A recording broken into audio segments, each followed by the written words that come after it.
And welcome to Watkins Glen for the start of the TFR SuperCup. My name's Rob Sutherland. We've got Will Vincent in the booth as well. Hello! And we're bringing you quite a late broadcast, but we're just watching the cars on their formation laps, and I'm going to give you the world's fastest qualification. So, in first place for the GT1s, Farouk Manzar. Tapani L is in second place. Yoni Batman is in third position. Rob Straitman's in fourth. Oliver Brandt fifth. Sixth is Arthur Kurt Poulsen. Seventh is Yuha Pai. Eighth is Ian Rogers. Ninth is Stephen Van Helsington. Simon Geimer is 10th. 11th is Dave Geimer. And 12th is Joshua Daniels. In the GT2s, Kim O'Surin is first position. Nick Versteegi is second. Jon Malia third, Yoni Hager fourth, fifth is Russell Cleason, sixth is Toby Bushnell, seventh is Stefan Coppers, eighth Mark Bird, ninth Robert Laurie, 10th Roderick Crewman, then Reno Tarani, Duncan Reed and Eric Parner, with Eric Velos starting from the pits as we roll over the start-finish straight now, Will. Yes, and the pace car comes in, fastest ever grid walk there, and the green flag's in the air. We are racing for round one of the TFR Summer Super Cup, and it looks like Farouk Manzar's got a very good jump. Yoni Backman, however, try and dive down to the inside of his teammate into turn number one. He moves up into the second position.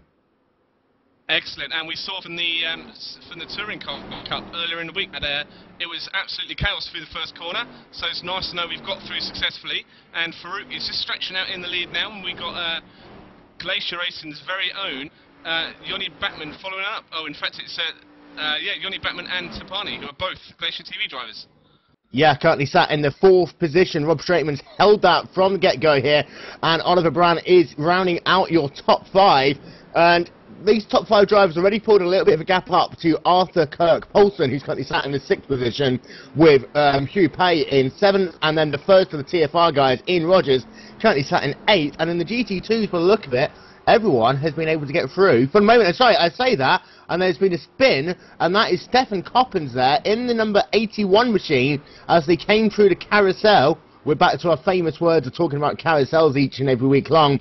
Coming down into the inside of the carousel, it just looked as though he got a little bit of a love tap there from Roderick Conan in the number 99 machine, and that is going to hurt Stefan Coppens early on in this race.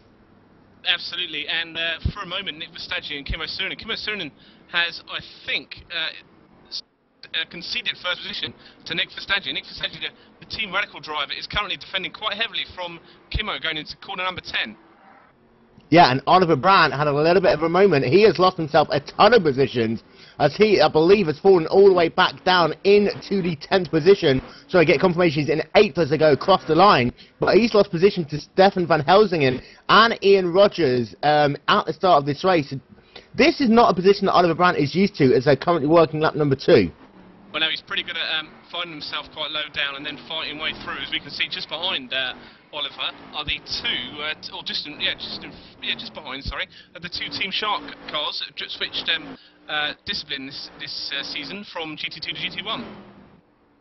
Yeah, and Farouk Manzar, and a beautiful new paint scheme for the season, the Alpine Stars number 58 machine. He is still your race leader as he comes down now into the boot section of the racetrack. He's got himself about a 4-car length advantage over Yoni Backman in the number 46 Glacier Racing machine, currently sat in second, with his teammate, the number 26 machine of Tapani L. He's currently sat in third, looking as though he's just acting like he's a rear gunner for Yoni Backman for the moment. Well, Straitman's currently sat in the 4th position in that number 20 Falcon GP machine, and then they've got a good 8-car length advantage now to Arthur Kirk Poulsen, who's currently rounding out your top 5 in the GT1s. Looks like Oliver Brandt's got past Stephen Van Helsington. So Oliver Brandt, the 91 vehicle. So Oliver Brandt in the 91 Vitaphone machine, last season's champion, on the move early on, trying to gain some of that time back. So making the move on Stephen Van Helsingen in the number 42 machine, getting onto the grass just a little bit there as they rejoin the classic layout of Watkins Glen. Into the final 2 corners he comes, but now he's got to get himself around Ian Rogers in the number 29 machine, and Ian Rogers is no slouch in that Corvette. And the lead for GT2, Nick Versteegi is defending heavily from Kim O'Surin at the minute, just going to the start-finish line for their third lap.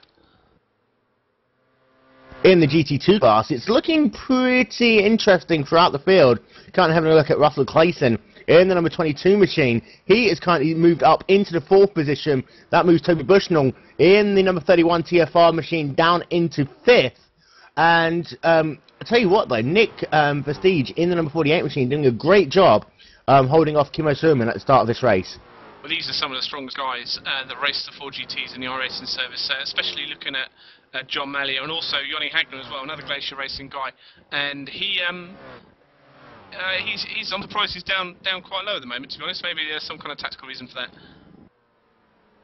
Yeah, a couple of drivers slightly out of position in the 4GT class. In the Corvette class, however, Yoni Backman starting to put a little bit of pressure on Farouk Manzar in the number 58 machine. We talked about Farouk at the end of last season of just how strong a driver he's becoming in the TFR SuperCup, and it looks as though, after a pretty good performance last time out at Road Atlanta at the end of the Spring SuperCup, he's just repeating that yet again, leading the field here at Watkins Glen. Well, this is great news for Farouk. However, Oliver Brandt, last year's champion, he wasn't initially going to race this year. Or this season, sorry, and he's just decided last minute to turn up to race, and he needed his teammate, so he called on Farouk, who's pretty much my dark horse for the winner this year. Yeah, that number 58 machine hotly tipped for success in the TFR Summer Super Cup here on Glacier TV. So to run through your top 5 as we're currently working lap 4, about 10 minutes into the race here, Farouk Manzar is your leader in the GT1 class, with only Batman in second, Tapani L in third, Rob Traitman's in fourth, Arthur Kirk Poulsen rounding out your top 5, and then in the GT2 class, Nick Vestige is your leader in the number 48 machine with Kimmo Suman in second, John Mallia in third, Russell Clayton in fourth, and Toby Bushnell rounding out your top 5. Oliver's recovery drive, he's just taken 7th place off Ian Rogers. 1 minute 40 was last lap, and they're all pretty much doing 140s, but Oliver's very quick off the mark. Yeah, it looks as though Ian Rogers had a little bit of understeer as they came for the carousel that lap. It looks as though his car was good out of the box, but he's just getting some handling issues early on in this stint in that number 29 Talk Freak Racing green machine. He looks like he might himself come under a bit more pressure from Stephen Van Helsingen. He's closed that gap up now to less than 4 car lengths between the two of them as they come into the boot section of the racetrack. And an interesting point to note here is that the league administrators of the TFR SuperCup decided to run the classic boot layout instead of the traditional chicane version. I'm happy with that. That chicane version, big heavy cars like this, we could see a lot of drama. We just want as many cars finishing the race as possible, especially on the first race of the series. And also, talking about finishing the race, Roderick Crumman is currently sat in the pit lane. Yes, so while Rob continuing to have microphone talking into a tunnel, I have no idea why. Duncan Reid is currently having a little bit of a battle with Reino Tiny. They're currently fighting for position in the GT2 class as Duncan Reid getting himself a little bit squirrely coming into the old part of the racetrack once again. They're currently fighting for 9th and 10th in class. And Oliver Brandt is crashed, so Oliver Brandt has crashed, and drivers are having to avoid a car there as they come up the hill, and Rob Straightman's, I believe, also into the wall as they come up the hill. So Rob Straightman's having a moment, completely unrelated. He was sat 4th in class, just losing the back end as he comes up the final part of the S's up the hill. Meanwhile, Oliver Brandt having a separate incident, and this is not what we want to see early on from Oliver Brandt at the start of this race. And just as he got himself off turn number 1, caught the curb the wrong way round, got a love tap there from Ian Rogers, but at that point Oliver Brandt was in the wall already, and Oliver Brandt's day is done. Ian Rogers has got himself a little bit of damage, and Rob Straightman's is out of the race as well. And Oliver Brandt offered some technical words for why it went wrong in the chat. And I think I wonder if we can get a quick replay of that, Will. Yeah, I hope we can. And the word that Oliver Brandt says was fizzlesticks. Technical term. So that's taken a few of our drivers out today, and I'm just trying to look at what's happened to Straightman. Straightman's he had an interest. He was really quick in the week 13 event last Saturday, and obviously crashed out very early on as well. So he's not in the best of form at the moment. Yeah, and Rob Straightman, I believe, had a very similar incident at Road Atlanta as we completed the Spring Super Cup earlier on in April. And I'll tell you what, those 2 of the top 8 drivers being eliminated there in a matter of 30 seconds For Rob Straightmans, as we get, after the final corner, you're having a look at Oliver Brandt into turn number 1 as he crashed there. You see, he got the tap from Ian Rogers. After he crashed, he hit the wall, came back onto the racetrack. Nothing that Ian Rogers could do in that TFR number 29 machine. So we're having a look to see whether Ian Rogers has any further damage. But for Oliver Brandt, last season's champion, that is not the position he would want to enter this season in. Oliver Brandt's just passing Nick Verstegi now for just on his recovery. He's now he's going to be about 10 seconds behind Joshua Daniels, who's the last driver in GT1 currently. You mean Rob Straightmans? Oh no, sorry, it's Rob. Yeah, sorry, Rob Straightmans. Yeah, did I say Oliver? Yes, you did. Yes. Toby Bushnell's had a bit of drama as well, and he is now in pit lane. So, Watkins Glen is one of those tracks that, because it's so fast, especially coming up the hill, we saw Rob Straightmans there, just losing it at the end of the S, just that point where you can start breathing once again. For Toby Bushnell, however, having a look to see what happened to him on the racetrack, and it looked as though, I don't know what happened to Toby Bushnell, to be completely honest. It just looked as though he was slow on that lap. Well, he's not had any disconnection problems this time, because he was having massive disconnection problems on Tuesday for the for Touring Cup, so it's good that he's actually managed to stay online for at least 5 minutes. Yeah, I think for Toby, he might actually just come into pit lane really early, but this is a very long pit stop there for Toby Bushnell. We'll have another look to see what happened to him. Eric Verdoff is also sat in pit lane in the number 94 machine. So something must have happened to Verdoff as well. So much happening at the moment here. We're going to try and get ourselves look to see what's happened to both these drivers, but it doesn't look as though Eric Verdoff in that number 94 machine, unless it happened earlier on. Yeah. Okay, well, Duncan Reeves also having a bit of drama. Yeah, we saw him earlier on. He was involved in a tussle for what was 9th position in class with Rene Tanny. So maybe those two came together just a little bit. That has moved Stefan Coppens up to 9th in class, and William Pannier moving up into 10th in class. To run through the field, first of all, in the full GT class, Nick Prestige is still your race leader with Kimo Surman right on his tail there. You see Kimo Surman, he's actually looking down to the inside there as they come off the boot corner, past for position. This will be for the lead. Kimo Surman down to the inside, drag race down the back straightaway. Who's going to have the job there as they come into it? Just Kimo Surman, but now, unless he gets good drive off the corner, he's not going to have the line coming into that left-hander apex, and it just looks as though Prestige giving him the room there in that Radicals number 48 machine, and good racing there between the Glacier Racing number 51 machine and the number 48 Radicals car. Excellent couple of corners in these guys. The job was done by turn number 9. The spaces there, good little gap left through corner number 8, but Kimo got such a better drive out of that corner that he's just allowed him to move away from Nick and close the job. So yeah, Kimo Surman now is your race leader in the 4GT class with Nick Prestige in 2nd, John Malia in 3rd, Russell Clayton in 4th, and Yoni Hagner in 5th, Mark Bird in 6th, Robert Lowry in 7th, Renato Tenney in 8th, Stefan Coppens 9th, William Pannier in 10th. You see that Prestige there trying to get a little bit of a slipstream as they come out of the S's down the back straightaway, and that is your 4GT class. Moving on to the Corvettes for just a matter of moments, Oliver Brandt has made his way up into the broadcast booth. Oliver, a disappointing moment for you there as you came off of turn number 1. Yeah, it was how I hoped this race would end, but I hadn't put any practice into this. Really, I had the Giro d'Italia is in the town I live in right now, starting off, so that means triple work hours for everyone here. Just been a bit of a tough one. And I have to say, you had a bit of a moment at lap number 1-2, which lost you a couple of positions. Were you just trying to push yourself to try and get around the cars and get yourself back into the 5th position where you qualified?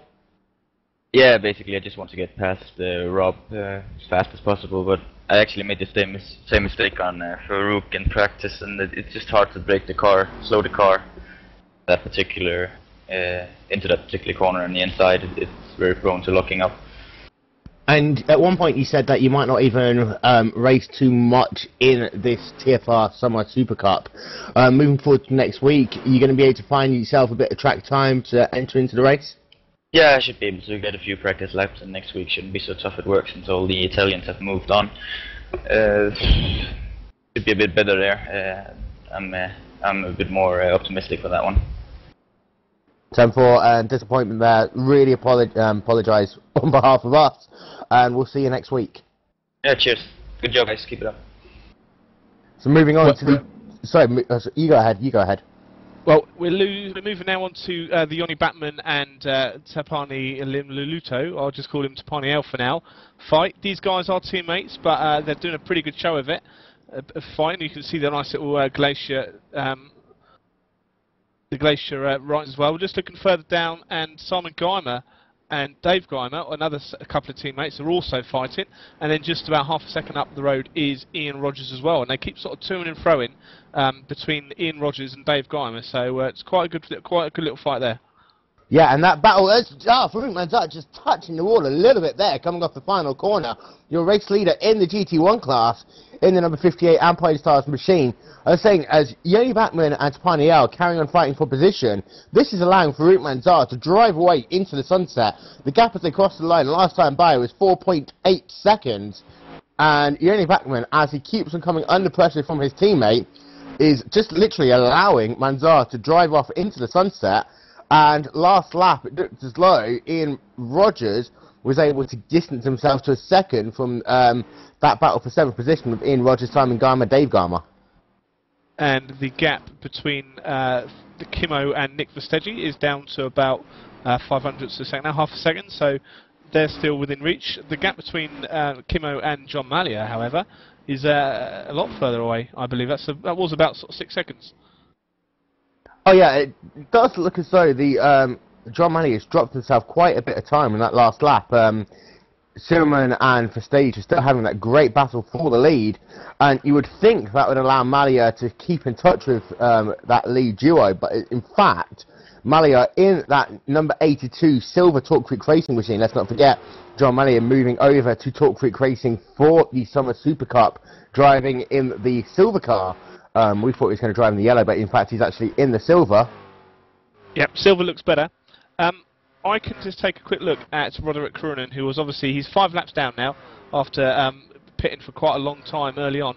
Just lost it in T1, just in front of the Glacier racing car of Yoni Hagner and the TFR machine of Mark Bird as well. Didn't catch any of them. It's still quite a scary moment for those guys. Oh yeah, definitely, and not even if they avoid them, as you see there, Farouk Manzar putting a lap now on the number 88 machine of William Pannier in the 4GT class. Even though, you know, incident might not directly affect you, and you might not end up collecting someone else, just seeing a car spinning on your left-hand side just loses your concentration for half a second. And the amount of times I've seen almost sympathy spins while drivers are paying too much attention, you know, the whole motorway syndrome, you always see at the side of the road, everyone cranking their heads to the left to see what's happening and then crashing themselves. Yep, rubbernecking, absolutely it can and does happen in the world of iRacing. And the Geimer is a very nose to tail now, and Geimer D is showing the inside coming as the carousel from Geimer S, but just drops back and lets a normal sort of situation evolve. And I think they're just trying to concentrate on catching Ian Rogers. Yeah, the gap between Ian Rogers and Simon Geimer last time by was exactly 1 second. You see Dave Geimer losing the tyres a little bit there. Ian at number 23, Team Shark machine. They can pretty much easily catch Ian Rogers. Ian Rogers in turn is catching Steven Van Helsingen ever so slightly in the battle for 6th position on the racetrack. Steven Van Helsingen in the number 42 machine doing a sterling job out there. He's currently sat 17 seconds thereabouts behind the race leaders.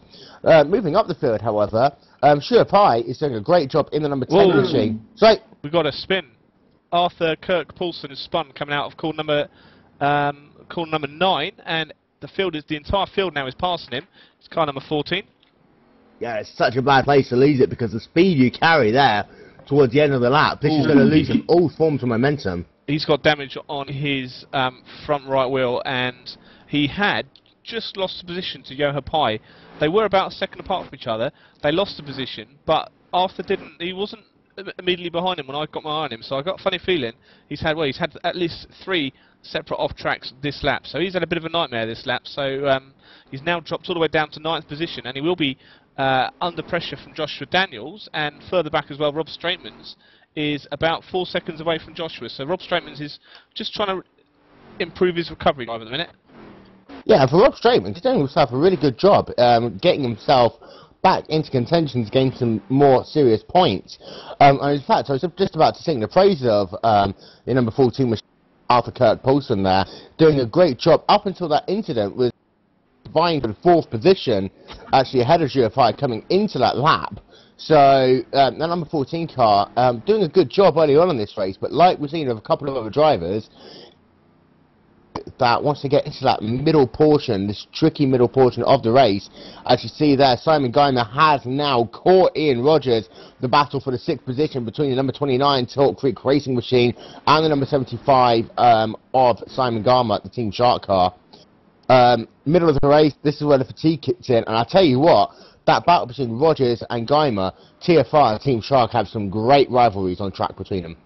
Absolutely, it started in GT2 last year, now it's moved into GT1. We saw Stephen Van Helsingen coming up to lap William Pino as well. William Pino just went long through corner number 9, so he's had a little off track and he's come on. He's now under pressure from Ian Rogers, who wants to put a lap up on him. And Ian Rogers just pulls out away from the racing line, and now that's going to put a little bit of space in between him and Simon Geimer. Simon just dives around corner number 1. Yeah, just for the moment, and this is the interesting bit, when you have lap traffic starting to come into play at a track like Watkins Glen, it's always a case of where you catch the traffic, which can be so beneficial. These drivers this early in the race, they still don't want to make any of those last moment dives down the inside. But if you can catch a GT down the straightaway, it is so much more easier to just pull to the other line, get the job done, pull back in, than it is to try and overtake a driver in one of these twisty sections down in that boot part of the racetrack, corners 7, 8 and 9. But it looks like for the moment that hasn't really affected Simon Geimer too much, as he is now closed to within about 3 car lengths of Ian Rogers in the number 29 machine. Jonny Hagner and Mark Bird have passed this lap. They've swapped positions. What position would that put him in? Mark Bird is now in a 5th in class. Jonny Hagner's down to 6th. And, sorry, Kimmo Surman has taken the race lead from Nick Vestige. We talked about that earlier. What the hell am I talking about? Jenny Backman has actually pulled out a half-second gap now to Nick Vestige in the battle for 1st position. The number 51 of Kimmo Surman and the number 48 Radicals machine of Nick Vestige, their new driver for the Summer Super Cup. And I tell you what, Rob, that is really going to give Kimmo Surman some much needed competition in that GT2 class, as he pretty much swept the field last time out. Absolutely, although credit due to John Mallia, who improved massively towards the end of the season and really started to show some proper speed and had some proper fights with Kimmo towards the end of the season. But yeah, no, it's absolutely fantastic to have a Team Radical driver, and I think we've got 2 or 3 signed up for the Super Cup this year, but we've also got about 7 or 8 in the Touring Car Cup, which is obviously on Tuesday nights. So it's great to see some of the big teams turn up as well. Oh yeah, definitely. And I tell you what, this again, not taking anything away from John Mallia, his performance at Road Atlanta at the end of last season really did set himself up well for a good charge in the Summer Super Cup. And to be fair, he's only still 5 seconds behind the race lead. That is something that is not unobtainable. As you see Simon Geimer there, she's getting himself now into that dirty air. He's shot back a couple of car lengths from Ian Rogers in that battle for the 6th and 7th position. Sorry to interrupt, Will. We have a battle for the lead in GT2s. Nick Vestegi's right in Kimmo's toe, and they were very, very close going through the S's. It just stretched out a little bit, but those guys, if we did have this bus stop chicane in, this would be hilarious, but Nick just shows the inside going in the carousel, but Nick's able to close himself up at the end of the lap, and this is a good fight to watch. Yeah, and I think what the issue is for the number 48 machine is that he gets such a good run off turn number 1 up the hill through the S's that he has too much momentum, because it pretty much is single file for the most part through that section of the racetrack. You can't go too wide until you really get out of the S's, And for Prestige, it looks as though his momentum is coming about 5 seconds too early. Well, we might be able to take advantage of this then. Just see if he does lift coming through the S's because he gets too close to Kimmo. I wonder if it's worth us going in car with him. All this lap. I think we'll do that. So when he crosses the line, we'll go in car with Nick, and we'll just see. We'll just first here, and then we'll see how he handles the S's. Big wiggle for them as he came back onto the old racetrack there. Coming through the final couple of corners now. So the gap between himself and Kimmo through the final corner, that's about 4 car lengths there as they pass the start-finish line. We're going on board with him now at the completion of lap number 14. We're almost half an hour in to round 1 of the TFR Summer Super Cup. Coming through turn number 1, and he gets such a good drive off the corner. Look, he's closing already as they come up the S's. Now, because of the fact that Kimmo was a little bit further ahead because Prestige lost a little bit at the end of the last lap, it looks as though he can close and he doesn't lose any momentum. But because of the fact that Kimmo had a little bit of a draft ahead of him, that saved Kimmo's bacon on this lap. Just lapping Toby Bushnell. So Toby Bushnell having a difficult day there in the Talk Freak Racing machine. We saw him down in pit lane earlier on in this race. It does look as though he must have got himself a little bit damaged and has pretty much never really recovered from it, because he is currently shown pretty much second from last in the GT2 class in 4 laps now. Yep, absolutely. Yeah, that really affected him early on in the race. So we're watching him just go through turn number 7. They're going to get all the grip to shoot themselves up to turn number 8, which is the boots. Again, very original track name, corner name. No, I like this. This is alright, but there's a carousel. Ugh. And the S's. Ugh. At least the back straight's all back straight and not straight away. Oh, number 9. Now I hate corner number 9. It's just it goes off camber at the end where it joins the main circuit, and it's really difficult corner to do. Yeah, corner number 9 is one of the most difficult corners on this racetrack by a margin. The thing is that you can't brake as late as you want to in so many of these cars, just because of the way the track falls away, the tarmac change and everything else. You've got to be so careful when you go onto it that you don't, lock a wheel up as the tarmac changes and they have to go the very long way around. I've seen so many drivers losing it on entry, losing it on exits. They put the power down too early. Turn number 9 is a very difficult corner. Okay, so we switched to Dave Guymer now, who's right up behind. In fact, he's in front of Ian Rogers. So Ian Rogers, this lap has yielded a position to the Guymers and the Team Shark drivers. So I don't know if he's had a particular bit of trauma, as another Talk Freak Racing driver, Toby Bushnell, who we saw earlier, is actually disconnected from the race as well. So it'll be interesting to see if he rejoins or if he calls it day. Yeah, and I'm having a look now at Dave Guymer, the move of him on Ian Rogers, just setting himself up beautifully down the back straightaway as they came down into the carousel. Just very good on the brakes, forcing Ian Rogers up to the outside, and the two are almost connected with each other. And a great pass there by Dave Guymer. And let's not forget that Simon Guymer is actually also ahead of Rogers and his teammate now, and he's currently sat in the 6th position. Kimmo, Nick Verstegi. Kimmo's rear bumper looks a little bit bent. What on earth has gone on? And where on earth's Nick Verstegi? Verstegi is about 3 car lengths behind. No, he's not. He's dropped himself a lot of time. He's behind. I'm having a look back to see what's happened to Verstegi. And, sorry, Kimmo Surman actually lost it there into the toe part of the racetrack, just getting himself onto the brakes, sliding the car, Japanese drift style, actually hitting the wall with it ever so gently, but still getting himself some damage, and that allowed Verstegi to go back into the race lead by a margin of about 6 seconds. So, massive drama there, but this might also cause a bit of a problem for Kimmo when he comes into the pits as well. And we'll see what it does to his lap times. Last lap time was 1 minute 50, about 6 seconds off his pace. And massive drama for Kimmo. But he's still sat in a 2nd position. There's still a buffer of about 8 seconds back to John Mallia. So if he can just survive for about another 15 minutes, he can come down pit lane, try and get himself some repairs while he's taking some Sunoco race gas, getting himself some fuel, all of that sort of stuff. So it's a difficult part of the race for Kimmo Surman, but he still got a very good shot of at least keeping that second position.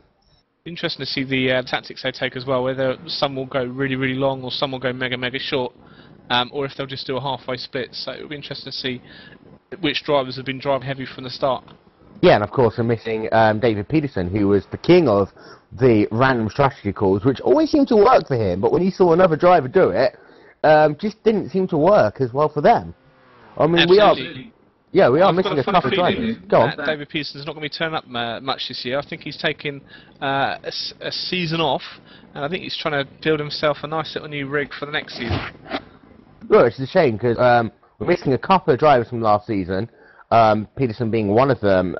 Did a sterling job coming home second in last season's Super Cup series in the GT1 class.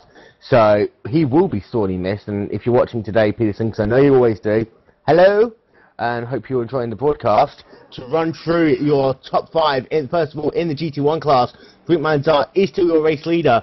Yeni Backman in the second position. He's 6.2 seconds behind the race lead, but importantly, he's pulled out a second gap to Tatani Linayoto in the number 26 Glacier Racing Machine. Shiopai is currently sat in the 4th position, 15 seconds behind the race leader in the number 10 machine. Stephen Van Helsingen rounding out your top 5. He is for the best part of 25 seconds behind the race lead. And then, in the 4GT class, Nick Prestige is your race leader. The gap between himself and Kimmo Surman, 5 seconds. And I tell you what, though, Kimmo Surman, with that rear bent wing, was 3/100ths of a second faster than Prestige that last time by. John Malia is in 3rd position. He's a good 14 seconds behind the leader. And Russell Clayton is a further 5 seconds back in 4th. Mark Bird running out your top 5. Well, yes, so what's really interesting to me is how Kimmo Surman is still able to drive that car so effectively with what is such a bent-up wing, because let's not forget, not only is that going to be hurting him in the corners, with these very long straightaways at Watkins Glen and the fast sweeping S's, that really must be making that car a handful. oh, I appear to have some drama there. Sorry about that. Yeah, no, I'm just seeing David Peterson's normally pretty good. Normally pretty good on the old Twitter. He normally tweets us what's going on. But we're on hashtag TFR SuperCup today. If you want to interact with us. And Rob Straightman on his charge back through the field, he has overtaken Joshua Daniels to regain the 9th position. Joshua Daniels in the 07 Virginia's car has moved himself back down to the 10th position, and Rob Straightman's there in the number 20 Falcon GP machine, moving himself back into 9th. And for Straightman, I think for him right now, he wants to get himself as many points as possible. He doesn't care about the win. He might have had a shot for that early on in the race, but that's now disappeared. But realistically, with the pace that he's on, he is pretty much able to charge down everyone all the way up into the 5th position if he uses his head properly. So it'll be really interesting to see Straightman continue to charge through this field. And his next victim is going to be the now struggling number 29 machine of Ian Rogers for what will be the battle for 8th position. Ian Rogers is very wide at corner number 1. He's just trying to catch up with Stefan Coppens as well. So yeah, Ian Rogers is having great deal of trouble in that GT1 weapon, and just ahead of him, obviously just behind, the gap is now down to 4.4 seconds for me and Rob Straightman's. So we'll be keeping an eye on that one. As you see there, Stefan Coppens now going down a lap to Ian Rogers. I think that cost him dearly having to follow him all the way through the S's, even though those two are teammates. You know, it's so difficult to go too wide through that corner anyway. And when you've got such a big difference of speed, it just makes things so much more difficult. Simon Geimer has lost a position to Dave Geimer in about a 6th position. Speaking of teammates, we have had some Geimer on Geimer action. So Dave is now up into 6th position. That's about two positions he's gained in the last few laps. So very strong middle of the race from David. And that is really going to help in the team battle. Team Shark came oh so close last season to beating Talk Freak Racing in the GT2 in the GT2 team championship. This year, as you said earlier, they moved over to the GT1s, and I think these two drivers, if they just put in nice, solid performances and work together week in, week out, really could be a shot for that championship. And that's what it's all about. You know, we're 11 races away from the deciding round. I'll tell you another team that isn't here, Will. Pink and Brown. Pink and Brown. And we've been so looking forward to doing the innuendos of Pink and Brown. But there's been no Pink and there's been no Brown this week. And to give you viewers an idea of what Pink and Brown is, obviously Team Pink last year was David Ward, and Brown was Jason Brown, who turned up quite a few races last year and performed admirably in most of them. So yeah, we're also missing Nico Brown. We are missing Nico Brown. Hopefully we'll see Nico tomorrow, but Nico is also normally really good at Watkins Glen, so it's surprising to not see him here. Let's see Yoni Backman and Tapani Leonardo is putting a lap there as they come through turn number 8 into turn number 9 on John Mallia. Yeah, John Mallia, is so difficult for him. And the last part of this lap, really get good drive. You see there, Tapani doing as they come off the corner, and Mallia just getting off the foot a little bit. That was a nice way to let someone pass, not really lose too much time. I tell you what though, that gap between Nick Prestige and Kimo Surman, it's closing. Kimo's last lap was a 1:44, and Nick's last lap was 1:44 as well. So it may be closing. Maybe traffic's having a certain little play in this as well. But these guys are looking to get back on it. Yeah, and for Kimo Thurman, once again, a sterling drive. This just shows why he was a worthy winner of last season's GT2 Championship. But at the same time, Nick Prestige in that Radicals number 48 machine doing a great job of defending that race lead for the moment. And let's not forget, we're in about 5-10 minutes of the pit window right now. Another gap that's closing. Rob Straitman's taken 300th of a second off of Ian Rogers in the last lap, and even though he's just run very wide through corner number 1, so that gap's now down to about 3 seconds as well. So good little fight's going to happen quite soon. You mean he took 3/100ths of a second? Absolutely, absolutely amazing. Wow. I've got a funny feeling the pit stops may actually ruin this potential battle, but that's how pit stops are. And let's not forget, Straightman theoretically might be able to go a little bit longer than these drivers because of his calamities earlier on. But this is where strategy really comes into play. And as we've saw so much last season, it's that first lap out of the pits that's going to be the difference maker. Who can really charge when they come out of pit lane? And I think that if you come out on a clear track, no traffic around you, and you really put the hammer down, you can easily, at the moment, let's take Ian Rogers as an example, go from, say, perhaps 8th all the way up into the 5th spot.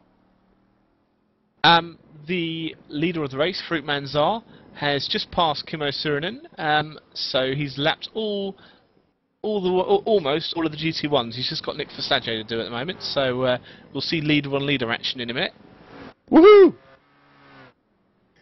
Yeah, Yoni Backman has allowed Tapani to close them back down. The gap between those two is 0.3 of a second. The battle between the two Glacier Racing teammates, Yoni Backman in the number 46, Tapani L in the number 26. Side, going in the carousel.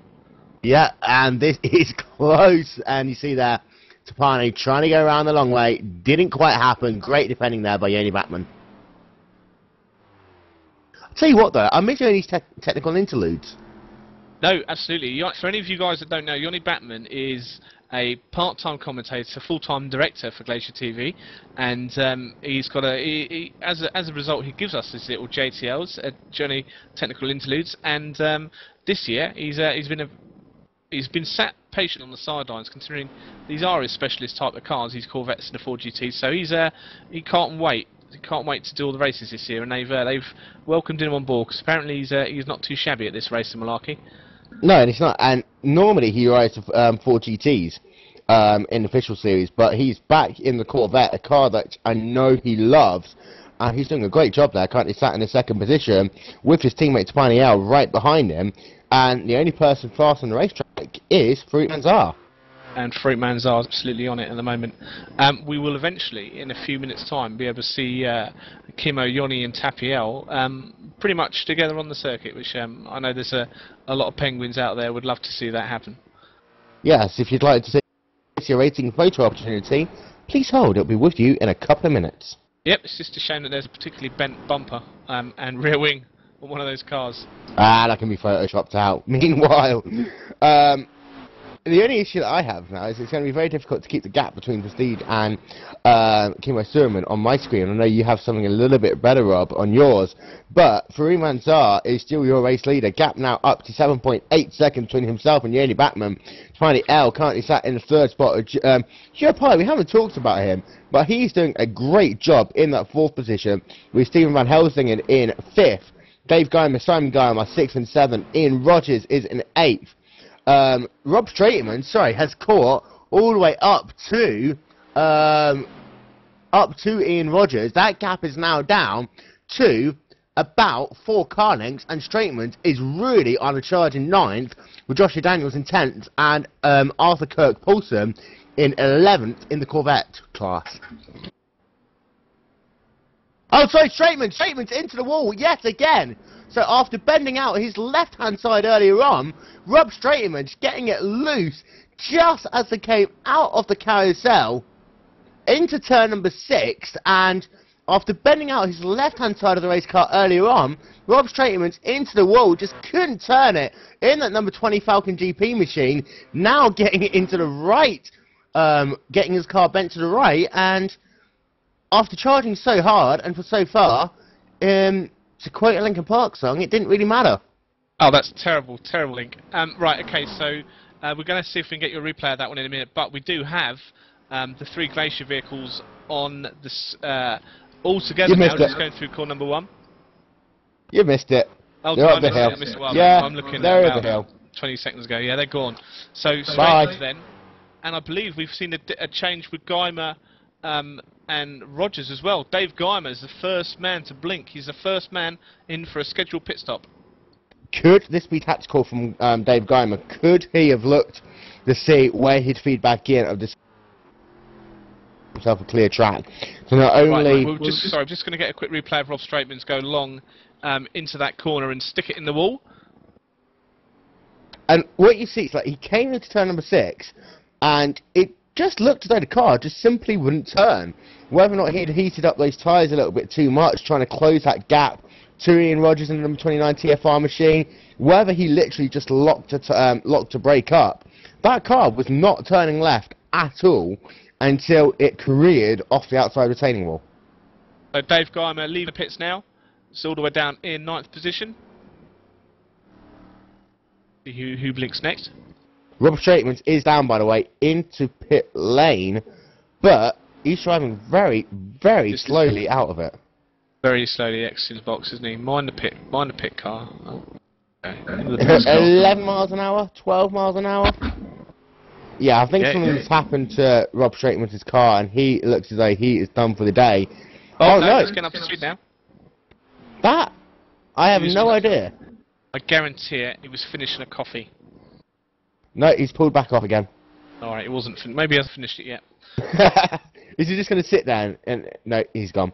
That is going to be disappointing for Rob Strateman. He moved himself up from 10th position back up to being in the fight with Ian Rogers in the battle for 7th until that incident in turn number 6.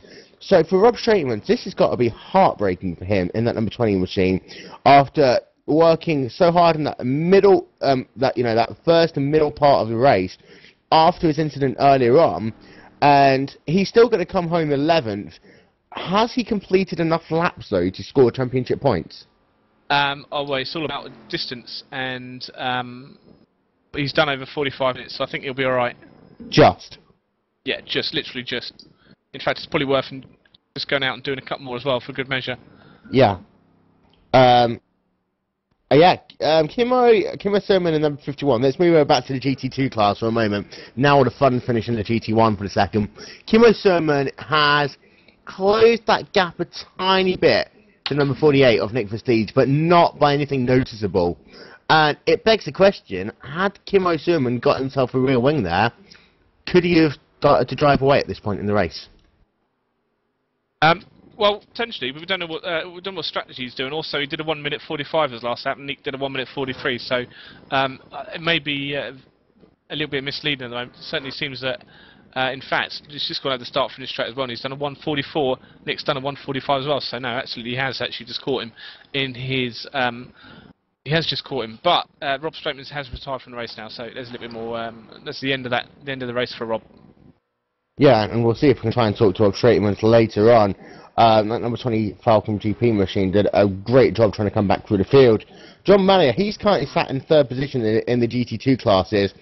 He's having a pretty much of a boring race at the moment. He's a little bit too far behind Kimmo Surman to really make that much of an impact. I mean, the gap between himself and Kimmo Surman is currently standing at about 15 seconds. But then Russell Clayson is, he's about 8-9 seconds behind Malia himself. So Malia's in that kind of no man's land that he was so used to last season, just riding around, scoring points. And the type of racing you have to do when you're doing that compared to when you're getting wheel to wheel with other drivers, it can get a little bit disheartening at times when the only thing you're racing really is the stopwatch.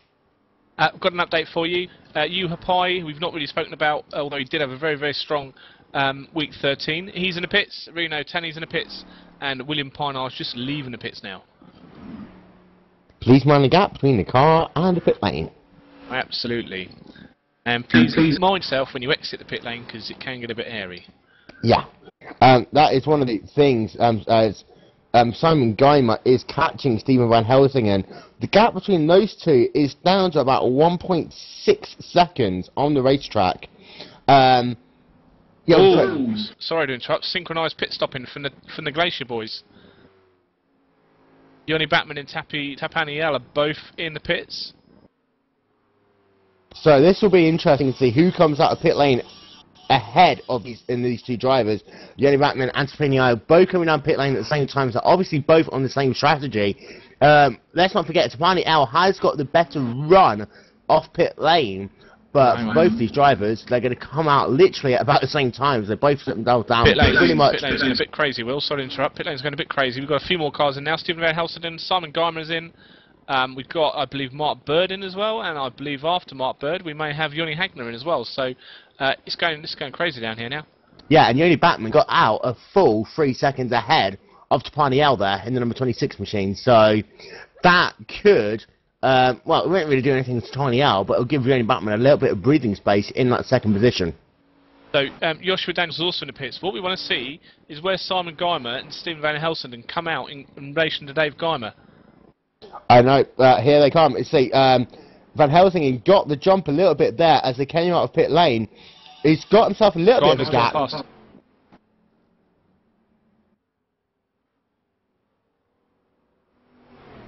Yeah, no, sorry, Geimer's not going through the S's. He's a good few seconds apart, so that's an excellent bit of strategy from Dave Geimer there.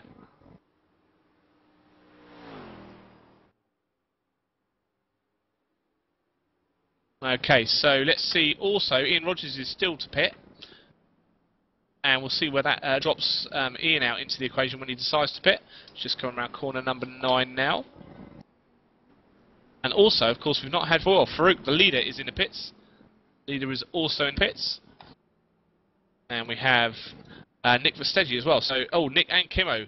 Nick and Kimmo are still in the pits. So, I think we'll take an eye on Kimmo, because Kimmo and Nick will be exiting roughly about the same time. As Farouk leaves the pits now. And it's safe to say that there's a big old gap between those two guys. And Kimmo been dropped down as well, so who's going to leave the pits first? I don't know, but Kimmo doesn't look as though he's getting too much repairs to that rear wing. I'm keeping a very close eye on it as he's still sat in pit lane. Let's see, he's got himself a little bit of a change. Together. Yeah. So this is a lead for GT2 are out together, and he's done him. So okay, how far back was Kimmo before he came into the pits? A good 3 or 4 seconds. So he's made that all up in the pit stops. Don't get in the way of that GT1 vehicle, and I believe that's... Oh, who is that? That's Yuha Pai. Yeah, Yuha Pai. Yuha Pai a lot. In the Cobb Finland number 10 machine, he's going to, just there you see, moving to the left-hand side lane, he's going to get himself past Kimmo Surman. But Vestigi is still only about half a second behind, and he's closing rapidly as they come into the carousel. He literally closed about 4 car lengths in the space of half a corner. Kimo managed to put it out a little bit there, but Vestigi doing a great job there, and as Rob was just saying, it is race on. Absolutely, and it's coming live on GlacierTV.com. Hello! You're currently watching round number 1 of the TFR SuperCup here on Glacier TV. Will Vincent and Rob Sutherland in the booth. And Rob, this is going to be an amazing battle between these 2 drivers. It looks as though neither of them is gaining too much of an advantage. You see Nick Vestigi there just clipping the curb a little bit. And now as they come into turn number 9, neither of these drivers have been able to really make too much of an advantage of these fresh rubbers, as both have been completely on it. But Vestigi, we know he is so good on this last part of the lap. Can you try and set them up down the front straightaway? We're keeping an eye out, but it looks like someone for the moment really has got the legs. The leader of the race temporarily is Ian Rogers, who's scored another lap without pitting. Farouk Manzar is currently 2.2 seconds behind him. Farouk obviously has already pitted, but Yanni Bachmann is about 5.7 seconds now behind Farouk. So it looks like Yanni's closed up a little bit in that pit stop as well. But the big loser is Tapaniel, who's 13 seconds behind Ian Rogers, which means he's about sort of 6 or 7 seconds behind Yanni Bachmann. Yeah, and Yanni Bachmann did a great job coming out of pit lane. It looks like Tapaniel got himself a little bit sideways coming in. That might have cost him a second or so, and he was slow coming out as well in that number 26 machine. So Yanni Bachmann now got himself some clear track. Can he try and close down Farouk Manzar in the second half of this race? Farouk Manzar in number 58, Yanni Bachmann in number 46. It's going to be a great battle between these 2 drivers, and we are obviously still waiting for Ian Rogers. And race on between the GT2s of Nick and Kimo now, because they got very, very close on the back straight, and we're going to see some excellent racing in the next few laps. Oh, Ian Rogers is in pits, and also Eric Vadolf's in the pits as well. Not for the first time today for Eric. So the lead has now gone over to Farouk Manzar, and let's see the gap between himself and Yanni Bachmann, 5.9 seconds. So Ian Rogers, we were expecting him to come out somewhere around Jurpai, Dave Geimer, that kind of position, so 5th or 6th on the racetrack. It'll be interesting to see where he feeds back in. Currently getting himself his 4 tyres, getting himself a lot of race gas to complete the end of this race. And let's not forget, for Rogers, his pit stop will be slightly shorter, because he's not going to have to put in as much fuel for the second stint of this race. So currently having a look back to see where Jurpai is in the number 10 machine. He's already up the hill, so that's not going to be an issue. Dave Geimer's up the hill. Seeing Van Helsingen coming out of turn number 1. As you see, I believe that he's going to come out. Yeah, he lost himself quite a bit of time there, did Ian Rogers, as he is now stuck behind Simon Geimer yet again, which will demote him down into the 8th position. Nick Vestigi just shows inside to Kimo, say, hello, I'm here. We're going into carousel one more time, lap 30 for these boys. And these guys are getting very, very racy. Nick is very, very quick through the high-speed bits, but Kimo is excellent through the low-speed. And we saw this earlier in the Touring Car Cup on Tuesday, where obviously Kimo won that one from another radical driver, Andy Kay. And Andy Kay was all over his bumper like a rash for the majority of the lap, and it's purely because Kimo is so great in the low speed sections that he couldn't get past him. Yeah, completely, and it looks like Kimo is getting himself a lot of respect from the radical drivers there. There's been some great racing, clean racing between these 2 drivers as well. And I think that rear wing damage, which has been partially fixed but not completely on Kimo Surman, will hurt him down the straightaway into the carousel. And John Mallia is down into pit road again for his second pit stop of the race. So I'm wondering what some of the strategy John Mallia is on. And he's not been lucky. Silver's not his lucky colour at the moment, is it? Nope. You just see Dave Geimer getting way. Whoa! Oh! Keep away from him. took the line, it was a fair line, he just carried a lot of speed into that corner than he thought he would do, so that's going to damage Nick now, but he should be good enough just to use the couple of seconds worth of toe that Dave Geimer offers on this straight. Yeah, and let's not forget that Geimer is now going to have to get himself around Kimmo Surman. Will he be able to do it easily there, down to the right-hand side? Yep, nice and easy. But once Kimmo's going to allow someone to go past there. Kimmo's going to be, he's allowed to yield now because he's going to come off so much better because he's not lost as much time as Nick has with that back marker, so he can afford really just to sort of drop a second or so. As we see, there's another one behind him now, and this is Stephen Van Helsing in the best coloured Corvette going, I think, nice little matte black colour. Yeah, and he's now coming up first to number 48 machine on Unique Prestige, the Radical car, and again, it looks as though, actually, no, as they come down, Stephen Van Helsing should just be able to pull to the right-hand side here, but very early on the brakes, so Van Helsing's going to lose himself quite a bit of time through the last section of this racetrack, unless he can get the job done, and he does look a little bit more cautious on the brakes in that number 42 machine, so he's going to be held up in some ways behind Prestige and Kimmo Surman for the last part of this lap. And this falls into Simon Geimer and Ian Rogers' hands now as, oh, Stephen, you don't want to go that wide, mate. Just cut under on the start-finish straight, and the last place you want to pass is in the corner number 1, as we saw the lap before. So he's got fast Prestige now. He's going to have to get himself past Kimmo Surman next. Hopefully, he should be able to, yet again, do that into the carousel, because he's getting a very good drive off turn number 1. Doesn't want to get himself too close too early as they come up the S's. The Corvettes carry so much more speed through here as they're coming up the hill. Just look at that gap closed between them. It should be perfectly timed, though. I see there, Simon just holding nicely an inside line, making Helsing and go around the long way round, but he's going to definitely get the run. Yeah, he should be able to. Yep, cut to the left. Hope that it doesn't break too early. There we are, job done.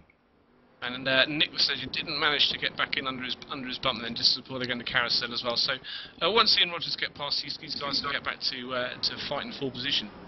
Yeah, but we say that, but Simon Geimer is right in the middle of these two now. Ian Rogers is right there.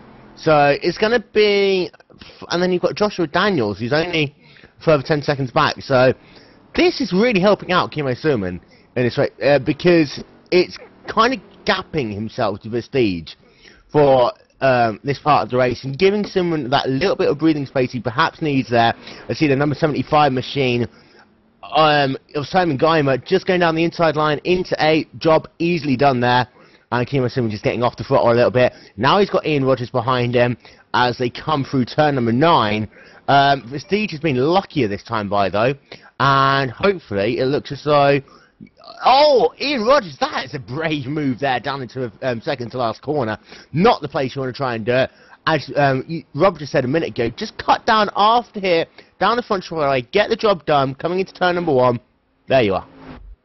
And straight on the start finish straight as well, just going into Kimmo, just closing the door. Obviously a little bit of a tight entry now because he's on the inside, so, but then he's got enough distance now that that's not really going to trouble Kimmo, although Kimmo is close enough to try and use the toe going through the S's. Going through the S's, very much single line only. We've had a shout out from on the Twitter from Eust van der Hall. Great to see Nick back in the lead in GT2s. Too bad I missed how he passed Kimmo. I think we all missed that as well. He was so quick at it. Wrong timing to get some dessert. So Eust, instead of racing today, is eating, but he did tweet us on hashtag TFR SuperCup. So thank you, Eust. To go back, the reason why Prestige was able to get past Surman was because Surman lost it coming into the corner, which they're coming into now. The toe just getting himself a little bit loose on exit, spinning the car around, and that's how he damaged his rear wing. You can see a part of that has been fixed. Is it a rear wing or a rear spoiler, by the way? Bit of both.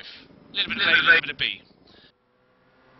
So yeah, he got himself a little bit of damage to his rear wing spoiler thing, and that was what got Prestige past in the mid part of the race, and then Zimmerman was able to get back past on pit lane. We'll call it the Halford special, or the Rip Speed special. Yep. Yes. Right, that's done. Mark Bird has caught up Jonny Hagner, or he had caught up Jonny Hagner, seems to have dropped off the pace a little bit, as they got interrupted by the leader of today's race, Farouk Manzar.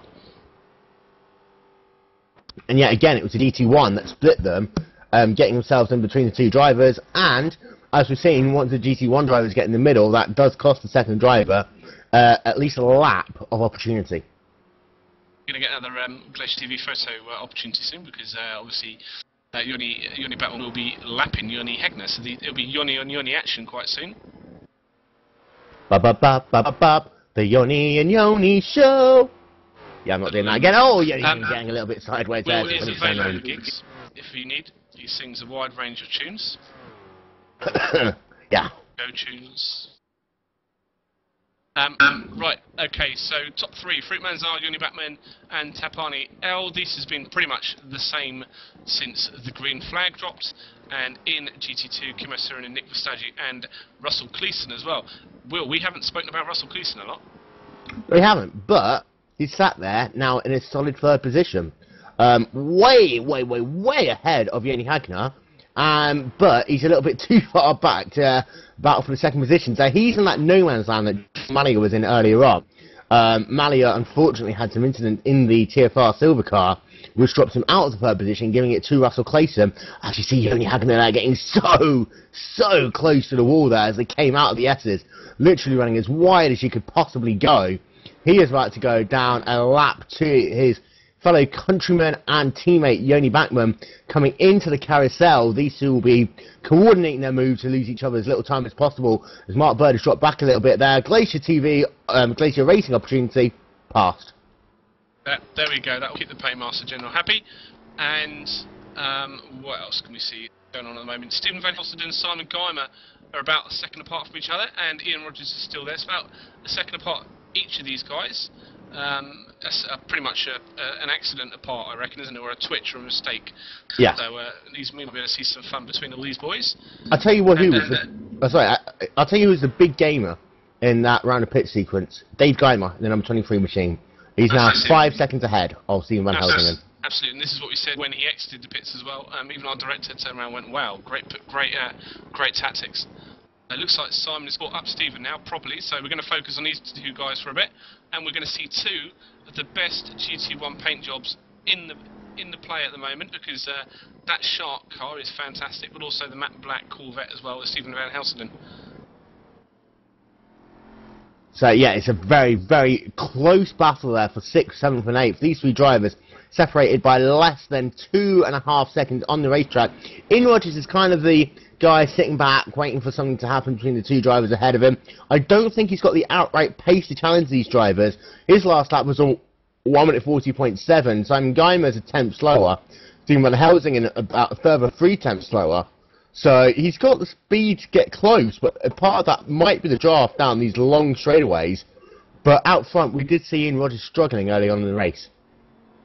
Yeah, it's about maybe that's his concentration thing. Maybe it's a comfortable thing as he goes quite wide out of that last corner. We'll see how Stephen does. Stephen's last lap was a 140.9. He has responded 140.8 from Simon Geimer and a 140.5 from Ian Rogers. I take everything I said back. That's it. This is going to hurt. This is a fight in the circuit at the moment. Yes, it's to run through your GT1 field first of all. Farouk Manzar, your race leader, pretty much leading from the green flag. The only time he didn't lead was in the sequence of the pit stops in the number 58 Alpine Stars machine. Yoni Bachmann, he's currently sat in the second position in the number 46 machine. He was very close in a battle with his teammate Pani L for the first stage of the race, but he's pulled out a 4-second gap on this sequence of pit stops to put himself 6 seconds behind the race lead, but 4 seconds ahead of Pani L, who's currently sat in the third position. Sherpay's currently sat in the 4th spot with Dave Geimer in 5th, and then the battle that you're looking at on the racetrack is 6th, Stephen Van Helsden, and 7th, Simon Geimer, 8th, Ian Rogers, as they're going around some slower GT2 cars at the moment. That GT2 car of Roderick Crowman did Stephen no good, and he didn't do Ian Rogers too good as well. Didn't yield off the line coming out of tow, which is a shame, and it's one of those things that would have been helpful for Mr. Rogers. But you can see now the Geimer's right up behind Stephen. Yeah, this is really hot up. And let's not forget, the more that these two drivers fight position, the closer and closer that Ian Rogers is going to get. So we're going to have a great three-way battle for the lead, as we have got ourselves less than half an hour to go of round one of the summer TFR SuperCup here on Glacier TV. And Dave Geimer in pit lane. Absolutely. In fact, I can't see Dave. No, I'm having a look back to see what happened to Dave Geimer. It was coming in to the famous turn number 9. It looked as though, I'm just having a look to see what happened. He just lost his connection. He's gone. Absolutely, and he's just about to tell our telemetry that he's gone. What a absolutely massive blow for Dave. This is the first race they've done since they decided to step up to GT1s, and that's a massive blow from Dave. He's so well to get ahead of these guys, this middle pack, out of the pit stop. Yeah, and it is such a shame for Dave Geimer, not only for himself but for Team Shark, because they would have got themselves a great point haul in the team championship, with Oliver Brandt having issues in his team with Farouk Manzar. The only team that's really done a good job today is the duo of Yoni Bachmann and Tapaniel. So they would have led the team championship, but the Team Shark guys were setting themselves up to at least be in second position coming out of this race. And that's a massive, massive blow for him. Right, okay, so what we're looking at now is Simon, who very much has to make sure he brings the car home to get some points on the board, because Dave Geimer is back. He is back. He's going to be back in pit lane, so we'll see if he can rejoin and just try and get some points. Yeah, he'll be classified by my watch in the 10th position. He's ahead enough of pretty much most of the other drivers, due to the fact that they're out of the race or currently crawling around at snail's pace. The only driver who he has any form of possibility to try and catch is Arthur Kirk Paulson, but he's still on the lead lap, so it looks as though Dave Geimer is going to be relegated down into the 10th spot in class. So that moves Stephen Van Helsingen up into the 5th position, Simon Geimer into... Actually, Stephen Geimer there, looking down to the inside as they come into the carousel, makes this job happen beautifully there, into the carousel. Simon Geimer reacting to the fact that his teammate has had difficulties in this race, and putting the pass on Stephen Van Helsingen. Great move there by Simon Geimer. These guys are dogfighting now. Helsingen's not going to let this lie, and neither is Ian Rogers. Ian Rogers' heart will be pumping now. You can see these two guys getting at it above them, in front of them as well. So he's really want to catch up now. And we've got a three-way on. We have a great three-way on this racetrack. And Van Helsingen now moving himself down into the 6th position, making Simon Geimer into 5th. Ian Rogers just waiting patiently there in the Talk Fruit Racing number 29 machine, just clipping the curb once again in turn number 8. That car does not like that curb, but it seems to be the line that Ian Rogers runs, and it loses him about 2 car lengths each time he does so, as they're now coming through turn number 10 and 11. It's close. Ian Rogers again, he can close back up, but he needs to be careful that he doesn't clip that curb in turn number 8, because it loses him all form of momentum throughout the end of the lap, and then he hasn't got any chance to gain coming up the hill because he just isn't close enough to get the toe. Okay, Tapaniel has closed down on Yoni Batman by about a second or so, it looks like. Certainly the last lap was faster. So that gap's getting a little bit close. Looks like Yoni Batman actually has just gone through a bit of traffic with Eric Vadolf as well, so that's impacted his time. But we're going to see the Glacier boys, the Penguins, get back together again soon, and the gap between Farouk, who's still miles and miles ahead, is... Oh, I see that. Stephen Van Helsingen was trying to do exactly the same manoeuvre on Simon Geimer as Geimer did to Van Helsingen in the previous lap. Looking down to the inside into the carousel, got himself very close, but not quite close enough to get the job done. But these two drivers are really going tete-a-tete at the moment. And as you were saying, this is allowing Rogers to close back up to these two drivers.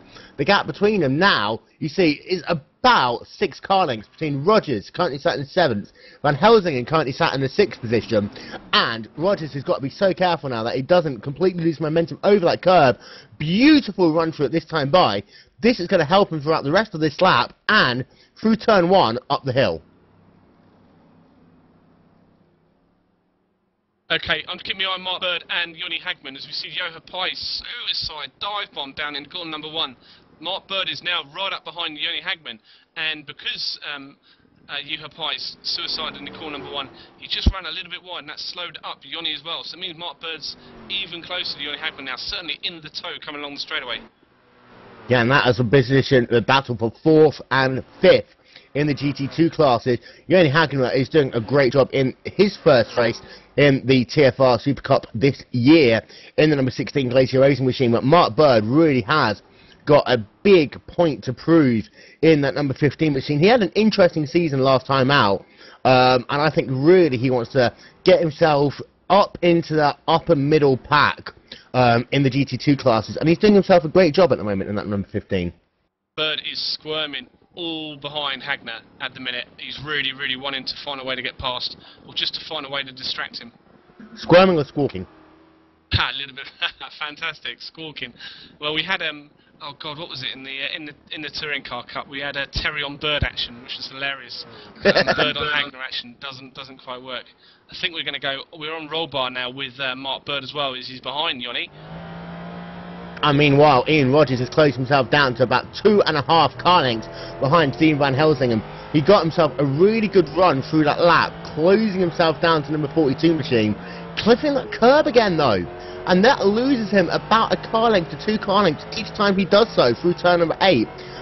The last lap when he didn't clip that curb, he was just so much faster. And it looks as though, as Van Helsingen's getting himself into a little bit of defensive mode, Guymer Simon is able to just pull away to about 4 car lengths ahead of Van Helsingen at the moment. Might be a while before that fight gets back to fruition again. Mark Bird and Yoni Hagner have just slowed by about half a second in their lap times at the moment, so they need to get back in the rhythm and catch each other up now. Or else there might be an opportunity of Johnny to really drive away when he gets Mark out of his tow. Dave Guymer is again disconnecting from this race. He's going to be scored in 10th position in class, so to be fair, he can't really do much more now. He's not going to gain any positions unless drivers ahead of him crash out. He's not really going to lose anything because all the other drivers behind him have retired or are multiple laps down. Dave Guymer's day is done here at Watkins Glen, and he is relying on his brother and teammate Simon Guymer to lead the charge. And this is one of those situations where we can safely say that they are brothers. Yeah. Ian Rogers getting very close again, clipping the herb as they come over the hairpin. That TFR number 29 machine, I don't know if it's just me, Rob, but that car really doesn't like curbs, does it? No, although Ian likes putting them on curbs. So, did you say clipping the herb? I'm not going there. No, right, professional head back on. So, Van Helsingen and Ulrich's gone past the back marker, and that back marker... Oh no, this is going to really hold him up unless he... he does, just get past him there. As I might say, if he had to follow him through turn 10, he would have got severely held up. But his line was compromised a little bit through there. That allows Van Helsingen to just eke out about a car length and a half advantage to give himself a little bit of breathing space.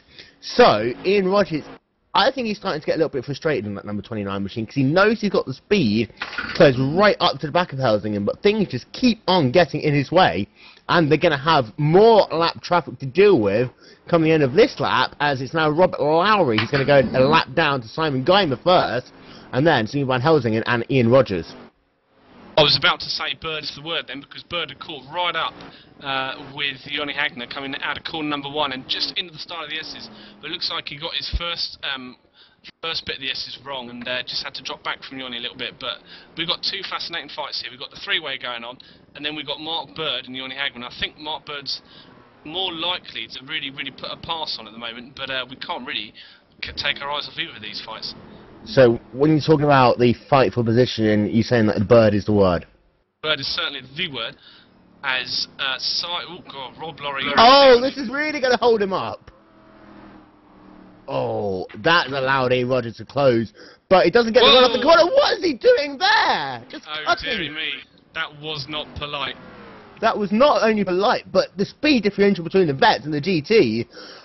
Ian Rogers was very lucky that he was paying attention, not taking a quick sip of water or coffee or whatever. That was a cut. Certainly, I think there's going to be, after the race, there will be a meeting that doesn't involve tea. Yeah. Ian Rogers, that could have worked for his head right. I think he lost a little bit of momentum having to drive to the right-hand side lane, coming out of the hairpin. Right, let's settle down for 1 minute. We have got ourselves a little under 15 minutes to go here. Round 1, Watkins Glen, TFR Summer Super Cup. Your race leader in the GT1s is Farouk Manzar. His gap over Yoni Backman, 6.4 seconds. Tapani L has closed that gap down now to 2.2 seconds between himself and Yoni Backman. That is your battle for second and third position. Jura Pai is currently sat in fourth. Simon Geimer in fifth, Stephen Van Helsing in sixth, Ian Rogers in seventh.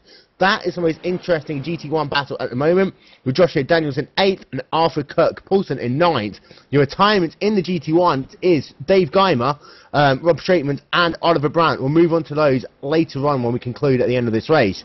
In the GT2 class, Kimmo Surman is your race leader. He is... I think he's pulled himself out a bit of a nice, comfortable advantage now over Nick Vestige. He's kind of given up the hunt for the moment in the Ford GT class. Russell Clayson, great drive by him, currently sat in the third position. Yoni Hacknett in fourth, Mark Bird in fifth, with Robert Laurie in sixth, Stephen Kopp in seventh, William Paneer in eighth, Eric Verdoff ninth, and Rio Tani rounding out your top 10. Right, let's see how these folks are getting on. Mr. Geimer, Simon Geimer is actually, oh, this could be handy for us. Simon Geimer and Stephen Van Helsenden are behind Bird and Hagner, so this could be quite easy for us to track these two fights now. And it does look as though that Hagner is struggling a little bit putting the power on in this car, but Bird is struggling a little bit getting off the power. And Bird now is just getting passed by Simon Geimer. Let's see how many of these go into the first corner. There's a one, just the one for the moment. Oh, and Mr. Van Helsenden, oh god, you're going to too wide. Now it's going to be Mark Bird. He's holding up his teammate Ian Rogers through no fault of his own, because that second part of the S's really is where it becomes single file. And you see, Ian Rogers had to get out of the throttle there, and he's lost himself, what, a second and a half? Yeah, and as the director just said, Ian almost destroyed Bird then. Talking about being destroyed, another TFR guy, he's had a horrible race. Well, he has run in the top 5 for a lot of it, was John Mallier. He's retired from the race today. Yeah, and I'll tell you what, the lifeline for Rogers comes in the form of Yoni Hagner, who, I wouldn't say caused any difficulties, but slowed up Van Helsingen just a little bit there. Ian Rogers just losing the rear of the car, coming through the hairpin. Any advantage he would have gained, that is now completely lost. And I think for Ian Rogers, that is his charge done for the race, as he's still sat behind Yoni Hagner in the number 16 Glacier Racing machine, and that is pretty much game over there for the TFR driver. He was showing off, although I did see the smoke, and then I thought, my heart stopped, because I thought, what on earth's gone on? There's about 3 or 4 cars come together. Massive beat. It needs to get past Yoni now, really needs to get past Yoni. It just blocks Yoni's line from him as well, so Yoni just had to lift. Yeah, and maybe that was a little thing to help out Mark, but Mark Bird dropped back to about a second behind in all of that, as he had to give his teammate Ian Rogers a little bit of a room when he started to do his bid for the Japanese drift driver of the race. Nothing like waving out the side window or looking out the side window when you're driving, is there? So Pani L is continuing his surge. He is now about 1 point something seconds behind you. 1.3. He's held up. Yeah, it's getting held up massively by Nick Fastegi. And there'll be some blue words in that helmet. Or behind the wheel, sorry. Oh yeah, seeing as we know Yoni his language very well, we know exactly what he's saying. Unfortunately, most of it is unbroadcastable. But Yoni Batman getting held up a little bit there by Nick Fastegi in the Radical Racing machine. To be fair, Fastegi didn't do anything we could say was wrong. It was just he was being rather protective of his line and forcing Batman to go around the long way. And to be fair, Fastegi's completely his right to do so. I was going to say something quite profound then, but it absolutely got away from me. I tell you what though, our director, Phil Diaz, is saying that Vestigian must be saving fuel. Yeah, well, Because he's dropping... Yeah, he's... last few laps. Yeah, he's dropping back from Kimmo Surman quite a bit. Surman's last lap was a 1 minute 44.9, and that was a slow lap by his standards. His previous laps were 1 minute 44.1, 1 minute 44.6, 44.3, 44.7, 44.3, 44... I don't need to carry on. Vestigi, on the other hand, his last couple of laps was 1 minute 46.7, 1 minute 45.9, 1 minute 45.5, 1 minute 46.8. And it looked as though, literally, the last 4 laps, he's dropped himself off anywhere between a second and a half and 2 seconds a lap. Alright, okay, so he's managing his gap because Russell Cleeson, who's behind him, hasn't gone under 144 since well before his pit stop. That was only for a couple of laps, so I think that Nick is managing the situation quite nicely. Maybe he's underfueled himself, and it looks like we've got Bird on Hagner's hotting up again. Oh, look at that battle between those two drivers. They are getting very, very close as they come through the carousel. Bird looks as though he's still getting squirrely in the middle of the corner, the most used technical term in my book, squirrely, as they now coming through turn number 6 down into the boot section of this racetrack. And this is where Hagner is always a little bit stronger. But if Bird can get a good run of this corner, as he does this time, not quite close enough to try and pull out one of those awesome slipstream manoeuvres, by getting himself very, very close there to Joni Hagner in the number 16. Well, he might. He's just poked his nose in, sorry, not his nose in. He's poked his beak in just to see if he can maybe ruffle Joni's feathers a little bit. Do for the price of one there, Will. Yeah, and I think for Bird it's going to be a case of setting up the pass. As we talked about with Vestigi and Silman earlier on, he's sat behind Hagner for so long now that he probably knows where he's stronger, but he's getting himself into that just daze. He's running, you know, Hagner's braking points, not his own, as he's having to let the 07 GT1 car go past. Is he going to try a dive bomb? He is going to try the dive bomb. This is going to really, really help Bird up the hill. That was rude. He was so close to Joni Hagner's front bumper then. Yeah. Joni Hagner's come out really badly there. He's losing time all the way up the hill to Mark Bird. As they come out of the S's, Mark Bird currently doing 160 miles an hour. Hagner is just being able to hold on for the moment. But, I mean, I'm having a quick look back at that, and it looked as though that Joni Hagner had kind of got himself committed to the corner. Joshua Daniels comes screaming down the inside. Joni Hagner saw it, but then Joshua Daniels decided, okay, I've kind of almost cleared you. I'm just going to pull out ahead of you now. Right, okay, we have another story developing now. Joni Hagner and Tapani L are close. And also, Mark Bird on the outside there, trying to make the move desperately on the outside of the hairpin. Just didn't manage to get the job done, but now he's looking down to the inside. This is going to be a drag race down the third of the straightaways here at Watkins Glen. Not quite close enough, but Bird really is on the attack now. He's certainly a bird of prey at the minute.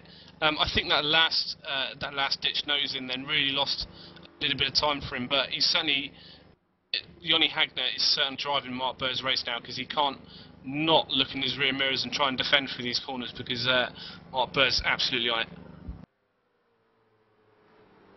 Tell you what though, second position in the GT1 class, Tapani Linioto and Yoni Backman. This is how they looked for the first half of this race before that sequence of pit stops. Sorry, Bird's just showing down the inside corner number 1 with Joni Hagner again. Joni Hagner does a little bit of a twitch through corner number 1, and now that gives great toe opportunity, but Bird losing a little bit of speed coming up the hill. This is where Hagner is so strong, and you see he's actually been able to eke out a couple of car lengths advantage as they come up the hill.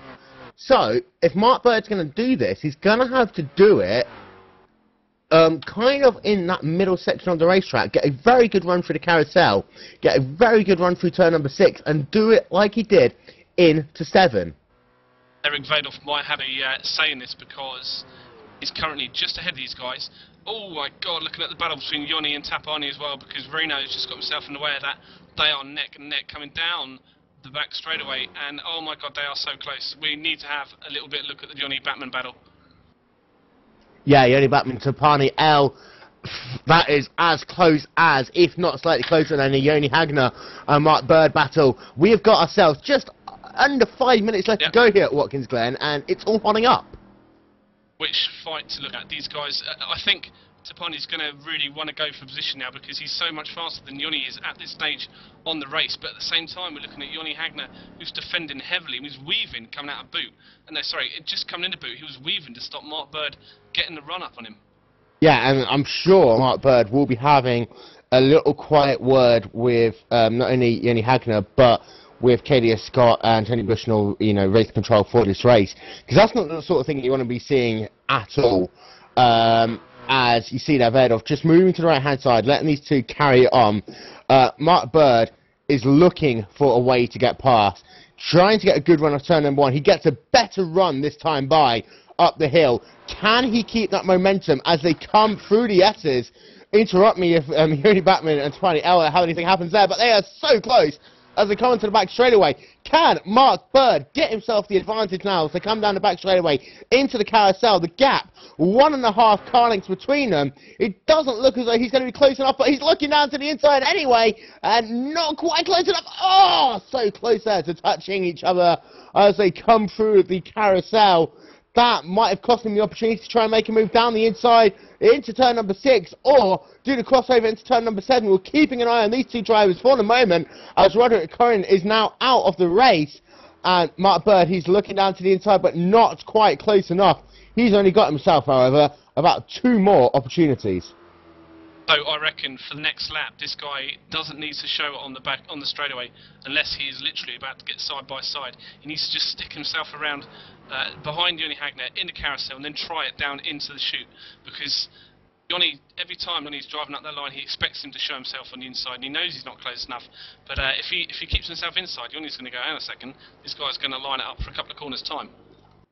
Tapani L is so close there to Yoni Batman as they braked into turn number 8. And Tapani L, Yoni Batman, are these two drivers just going to be satisfied with 2nd and 3rd for Glacier Racing?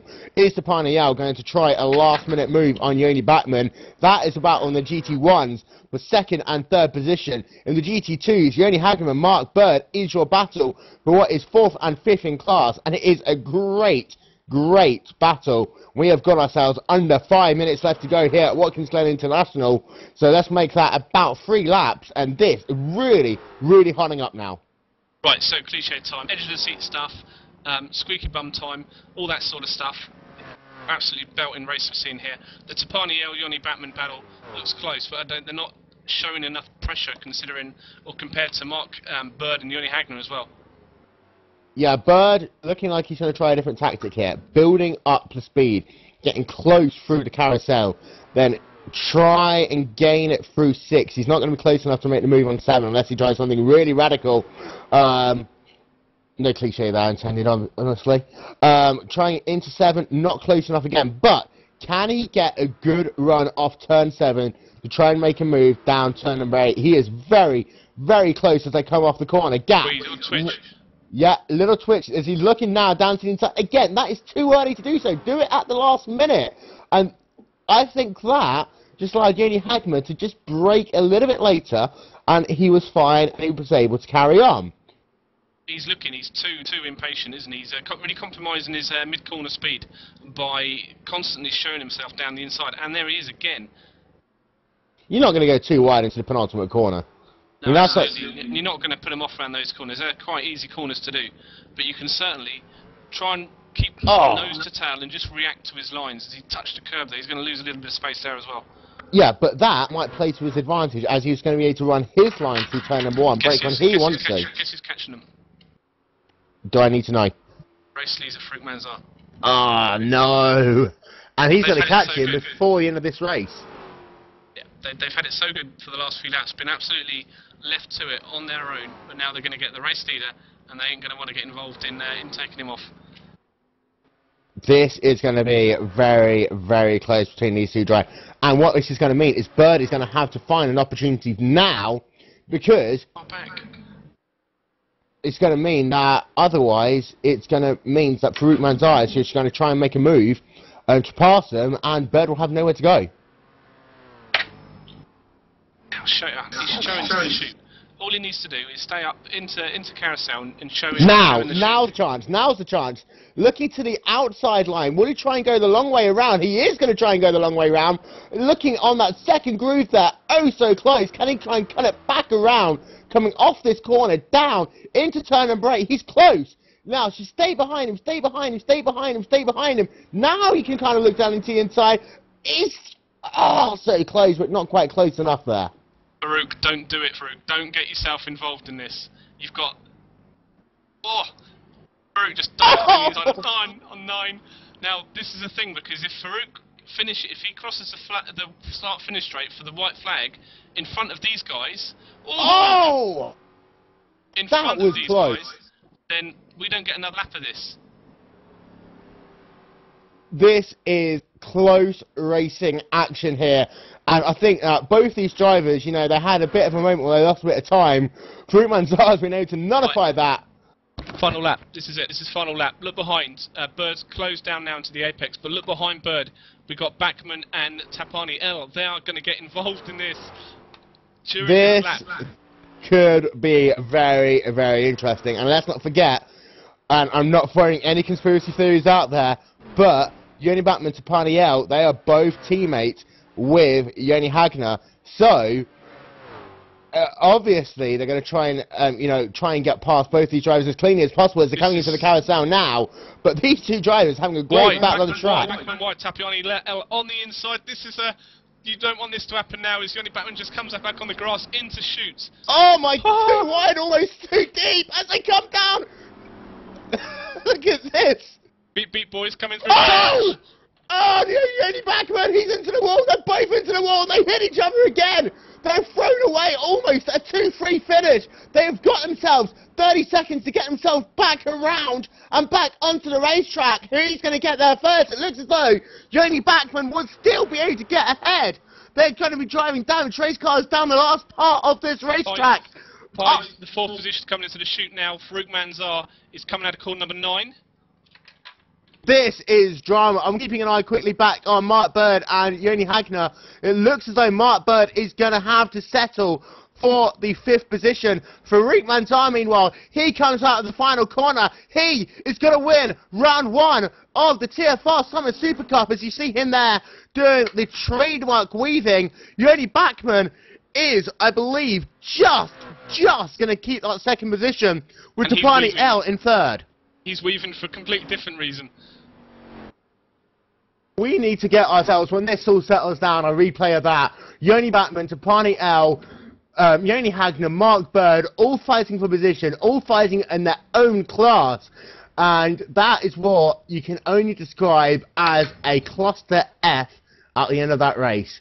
And you see now, Uapai coming down. He's going to come home 4th in the GT1 class. The least talked about driver in this race, but a sterling job by Uapai in the number 10 machine, coming home 4th in his first race of the season. Simon Geimer, after his brother had connection issues, taking away his 5th position earlier on.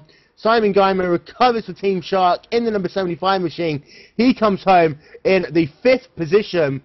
And you see there a beautiful triangle with Kimmo Suherman and Nick Vestige, Eric Verdorf doing some form of triangle voodoo. I don't know what they're doing there. We did miss Stephen Van Helsingen drop and Ian Rogers take that 6th position.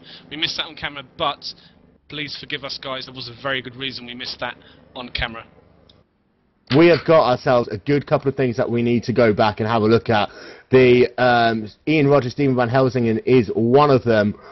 The Yoni Bachmann, Tapani, Leonotto, Yoni Hagner, Mark Bird situation. We're going to have a look at that in just a matter of moments.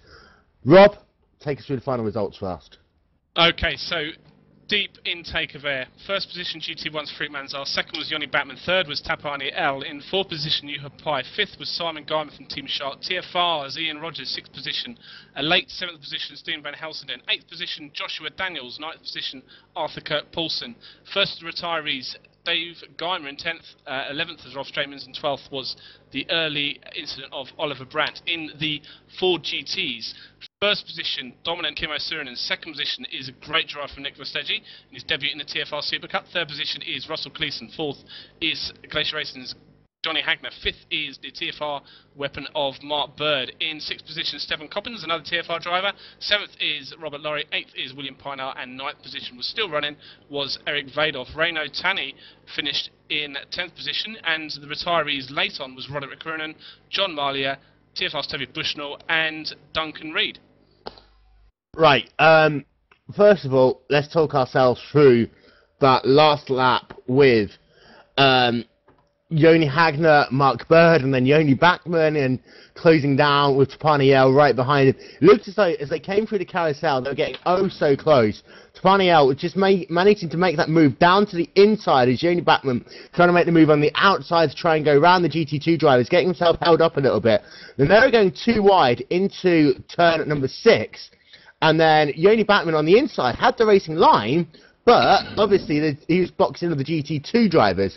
I believe we're getting the replay on this now. And then, just as they came out of the corner, the two Glacier Racing drivers just coming together a little bit. I mean, they are so lucky in so many ways that they had a huge advantage to fourth position in the race. And meanwhile, ahead of them, Mark Bird was unsuccessful in getting around Yoni Hagner. And where are we going to start? Well, Yoni Backman, how you doing? Just settling from my almost heart attack moment there. Thank you very much. So your first race in the TFR SuperCup this year after being the broadcaster for last season. Came home in the second position. Great battle with yourself and Tapani for most of the race. You had the very close battle for the first part. You got ahead in the pit stops, and he closed you down into that last lap melee. Yeah, I knew that right from the beginning that Tapani is faster than me. I knew that Farouk is faster than me. I knew I had a solid race pace, but what I didn't realize is that before the race I loaded the wrong setup to my car, which had way too much brake balance in the front. So I locked my brakes within the first 3 laps pretty bad, and I burned my front tires. It was something like near 70%, I believe, the surface is left in the front tires, and after that it was just struggling to keep Tapani behind me because I knew he was way faster. So I knew that if I could maintain my position coming into the pits, I was pretty sure once I get a new set of tires on, I would be able to battle better. But yeah, that's what I did in the pits. Tapani obviously took a bit too much more fuel, but after that, yeah, he closed back in on me, and I have to say this is one of the 3 tracks in iRacing that I hate to my guts. I'm like, I can be consistent in here, but I'm not as fast as I would wish. And Tapani and Farouk, meanwhile, were obviously faster than me. I managed to nail my personal best in qualifying and got by Tapani in the first corner. But yeah, that's pretty much what saved the race for me. And coming into that last lap, could you see the GT2 battle going on ahead of you?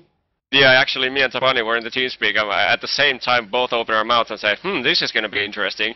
And we went, I was supposed to break a normal entry, a normal braking spot and to the outside line, but for some reason the car bounced, and I went far wide, and I was still able to turn in. Tapani gave me just enough space to drive through there. And after that, I saw Mark Bird at the exit of that next corner. I saw him pulling to the right, so I knew I had the left side to drive right past him. And unfortunately, Tapani just clipped my rear slightly, and we just went sideways. But anyway, good fight. And I'm guessing that you were very happy with the fact that you were able to build yourself out a 30-second cushion coming into that last lap. Otherwise, you guys might have lost yourself a couple of positions. Yeah, I mean, on a track that I hate, to the letter, I can't be more than satisfied to the second place, especially since I was clearly the 3rd fastest, not the 2nd fastest. Final question for you. Are we going to get ourselves some uni technical interludes this season? Yeah, I'm gonna do at least 4 races in terms of streaming personally this season. I'm not sure if Philip is a few weeks that Philip is surely unavailable, so I'll be doing those streams unless Jarno gets his internet running. But yeah, I'll be surely doing at least a few broadcasts, especially in the Road Atlanta. I'm not gonna touch that freaking track. Alright, well done on your second position. Moving on to Tapani Lenioto. Tapani, you had a very strong race, but most of it you were looking at the back of your teammate's rear spoiler. Yeah, I sure had a bit more speed, but there's not really very many passing places here if you don't get a really good run. And how important was it that for Yoni that he could get past you on that first lap to keep himself ahead of you? If you'd gotten ahead, do you think you could have driven away from him? Could be. I think I could have matched Farouk's pace, but I can't be sure of that. And take us through that last lap from your perspective. Well, I was a bit surprised that I could get alongside with Backman in the carousel, and that was quite interesting corner after that. And I thought Backman would go more left into the exit, so I thought I could have more room, but it seems that I was a bit optimistic about that. And next week, you looking forward to it? What's the track? Road America. Road America, that was the one. Oh yeah. So that's gonna be fun. Moving on, sorry, first of all, congratulations on your third position in the GT1 Championship.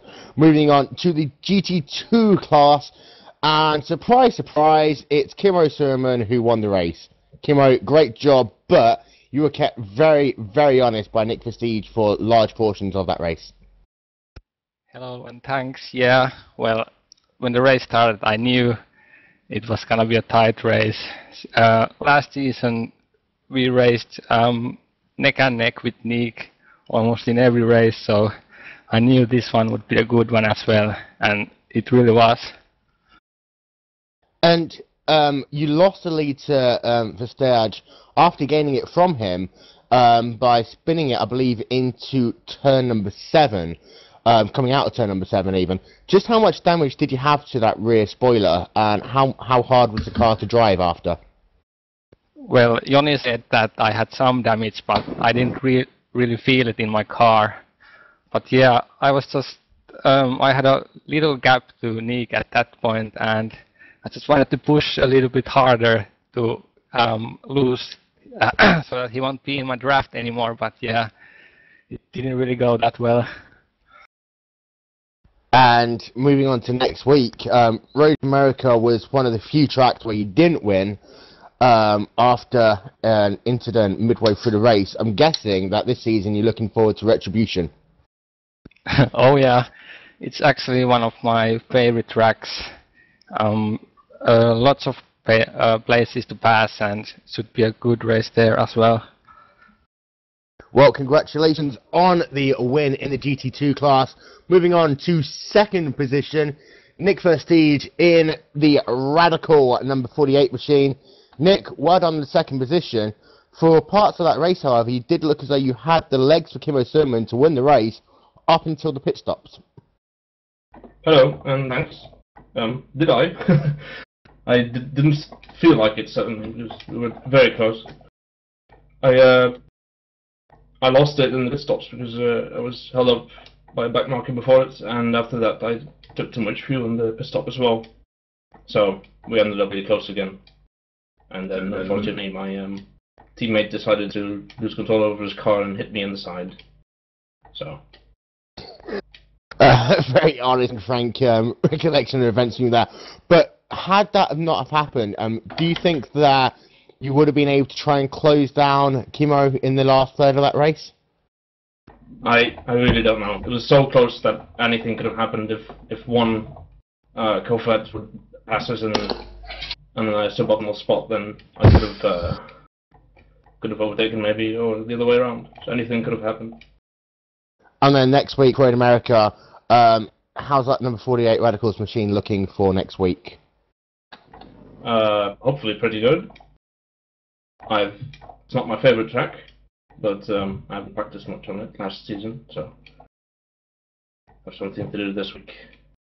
Oh, well done on your second position, and we have now Joni Hagner, who was right in the middle of that battle on the last lap, coming home 4th in the number 16 Glacier Racing machine. Joni, right on the 4th position. Just how tough was it to defend from Mark Bird on those last 10 laps? Well, my car get little better every lap because the left rear tire got I think positive camber, and it's a bit snap loose.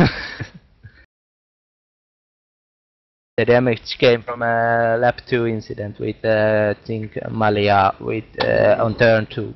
I hit a bit the outside wall, but think big. Yeah, we noticed that.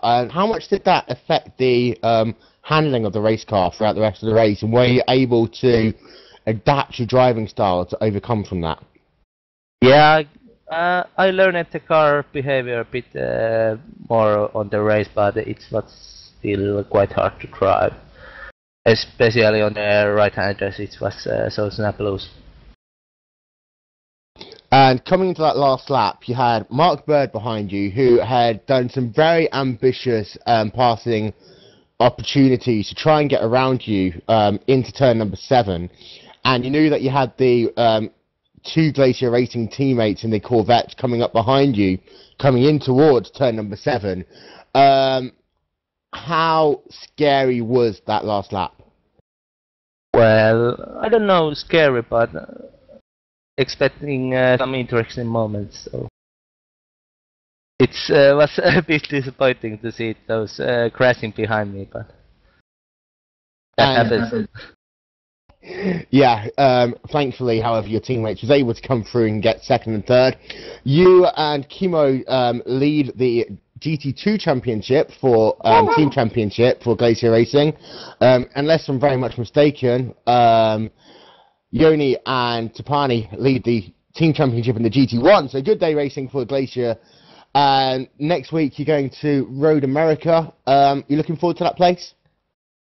Yeah, I really hope that I can go to race on Road America, but I don't know. It's hard track. Let's see what I can do. Well, congratulations on your 4th position. Rob, I'm going to come back to you momentarily. Driver of the race. Difficult, because I hadn't actually thought about this. Driver of the race.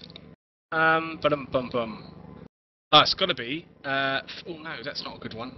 Oh no, we'll come back to me. I'll have a little think about that. Oh no, actually, I'll say this is me sitting on the fence now, getting splinters. Tapani had an excellent drive, but couldn't get past Joni. Kimo, of course, Kimo had a fantastic drive. Nick had a fantastic drive. I'm absolutely stuck on the fence, I think.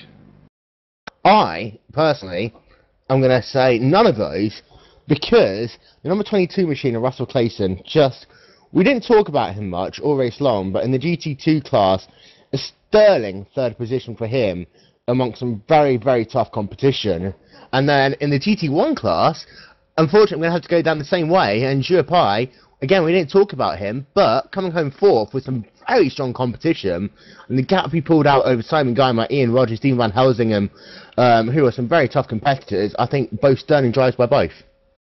Okay, I've got it. I've made up my mind. It's a little bit boring, but he's my outside hope for the championship, and that's Farouk Manzar. Okay, and that rounds out our broadcast of round 1 of the TFR summer Super Cup. I almost said spring, but it is allegedly summer for everyone who's in England. You know what I'm talking about. Coming up later on tonight, we have the Continental Endurance Sports Car Series from, surprise, surprise, Watkins Glen. And then tomorrow, we have the Afterburn IndyCar Series, Main Cap London Endurance Challenge. That'll be coming to you at 5:10 GMT or something. I should know, it's my league. And then next Tuesday, round 2 of the TFR Sports Car Championship, which will be coming to you from Road America.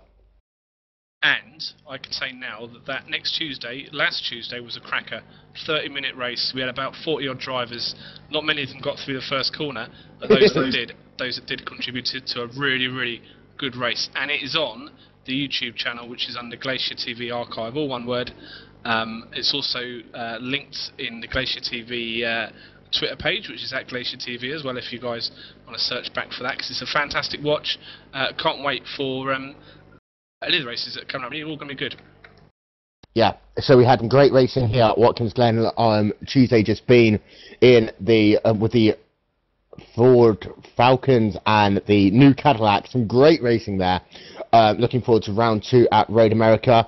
And let's not forget, we had some great battles throughout the field here today at Watkins Glen. Next week, we're going to Road America, and Road America was one of the best races last season. It's going to be exactly the same again. So join us, same time, same place, for round 2 of the TFR Summer Super Cup here live on Glacier TV. I have been Will Vincent. That man over there has been Rob Sutherland. Good night. Hello.